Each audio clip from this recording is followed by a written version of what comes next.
Hello बच्चों, class 12th में आपका 8 चैप्टर कंटिन्यू है, मानव स्वास्थ्य तथा रोग, ह्यूमन हेल्थ एंड डिजीजेस। और इसका आपने फर्स्ट पार्ट कंटिन्यू कर लिया था। आज आगे पढ़ते हैं बच्चों। मानव स्वास्थ्य एवं रोग में मानव में सामान्य रोग जो आमतौर पर देखे जाते हैं वो सामान्य रोग इस प्रकार से हैं। अनेकों जीवों में बैक्टीरिया, विषाणु, कवक, प्रोटोजोन आदि शामिल, यानी जो मोस्टली डिजीज़ होते हैं वो हमें इन्फेक्शनल, चोट को छोड़कर या एक्सीडेंट को छोड़कर या मामूली बुखार दर्द को छोड़कर ज़्यादातर मोस्टली जो डिजीज़ होते हैं जिन्हें हम फेस करते हैं वो ज़्यादातर इन्फेक्शनल डिजीज़ होते हैं। और उनके कारण छोटे छोटे सूक्ष्मजीव पैथोजेंस होते हैं, माइक्रोब्स होते हैं, जिन्हें सिंपल भाषा में कहते हैं माइक्रोब्स। वो बच्चों बैक्टीरिया भी हो सकते हैं, वो वायरस भी हो सकते हैं, वो यूनिसेलुलर फंजाई भी हो सकते हैं, और बहुत सारे प्रोटोजोन या प्रोटोजोआ के जंतु हो सकते हैं। कृमि, हेलमिंथीस के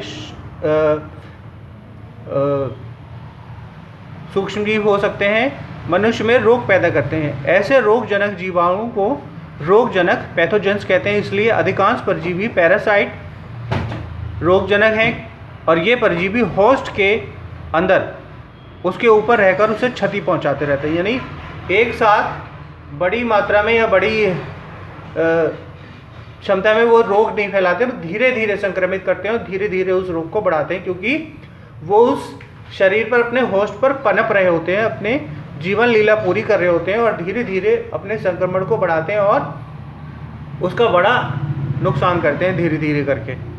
ठीक है, और वो इतने संक्रमित कर देते हैं कभी कभी बहुत धीरे, स्लो डेथ, किसी व्यक्ति की या संक्रमित व्यक्ति की डेथ तक हो सकती है, उसकी मृत्यु तक उसे पहुंचा देते हैं। और ये कई तरह से प्रवेश कर सकते हैं, श्वास द्वारा, भोजन द्वारा। अगर हम अधपका भोजन खाते हैं या हम दूषित भोजन खाते हैं, उसका पूरी तरह से उसे धोकर नहीं खाते हैं, तो इस तरह के पैथोजन शरीर में पहुंचने की पूरी संभावना रहती है। फलस्वरूप अप्राकृतिक, मॉर्फोलॉजिकल और प्रक्रियात्मक क्षति होती है। रोगजनकों के लिए आवश्यक है कि वे परपोषी के भीतर वातावरण के अनुसार अपने को अनुकूलित कर लेता है। उदाहरण के लिए रोगजनक आंत्र में प्रवेश करता है, उसमें आमाशय, स्टोमक के निम्न पीएच स्तर को देखकर अपने आप को उसमें समायोजित कर लेता है। जीवित रहने और विभिन्न प्रकार के एंजाइमों की प्रतिरोध करने की क्षमता होनी चाहिए। रोगजनक जीवाणु के भिन्न भिन्न वर्गों के कुछ निरूपक और उनसे होने वाले रोग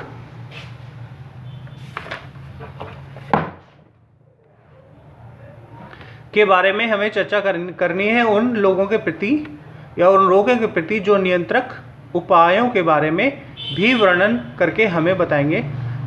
उदाहरण आता है सल्मोनेला टाइफी, एक रोगजनक जीवाणु है जिसमें मानव में टाइफाइड ज्वर हो जाता है। ये रोगजनक आमतौर पर संदूषित, कंटेमिनेटेड भोजन द्वारा, पानी द्वारा छोटी आंत में प्रवेश कर जाता है और वहाँ रक्त द्वारा शरीर के अन्य अंगों में पहुंचकर इस रोग में कुछ लक्षण जो निम्नलिखित हैं: लगातार उच्च ज्वर 39 से लेकर 40 डिग्री सेंटीग्रेड तक, कमज़ोर आमाशय, क्योंकि नॉर्मल टेम्परेचर जो है 37 डिग्री सेंटीग्रेड होता है। कमज़ोर आमाशय में पीड़ा, कब्ज, सिरदर्द और भूख न लगना। गंभीर मामलों में आंत में छेद और मृत्यु भी हो सकती है। टाइफाइड ज्वर की पुष्टि विशाल या विडाल परीक्षण से हो सकती है। आयुर्विज्ञान में एक चिर प्रतिष्ठित मामला मैरी मेलोन, उपनाम टाइफी मैरी का है, जिनका यहाँ उल्लेख करना सटीक है। वह पेशे से एक रसोइया भी थी और खाना बनाती थी। उनके द्वारा वर्षों तक टाइफाइड के बाहर के रूप में ये टाइफाइड बीमारी फैलती रही। ओके बच्चों, thank you so much for watching my video. एक ज़रूरी बात आपसे शेयर करनी है, एक बार फिर हम लोग कोविड-19 के नए वेरिएंट के सामने उसके सामने संक्रमित होने को लगभग तैयार हैं। तो हमें अपने आप को बचाना है, क्योंकि घर में तो नहीं रह सकते, घर से तो बाहर निकलना पड़ेगा तो फिर हमें अपनी सुरक्षा का ध्यान रखना पड़ेगा। कैसे करेंगे? वो पता है आपको कैसे करनी है कि सोशल डिस्टेंसिंग का पालन करें, भीड़ भाड़ से बचें और एक अच्छी क्वालिटी के मास्क का उपयोग जरूर करें और मास्क को चेहरे से ना उतारें।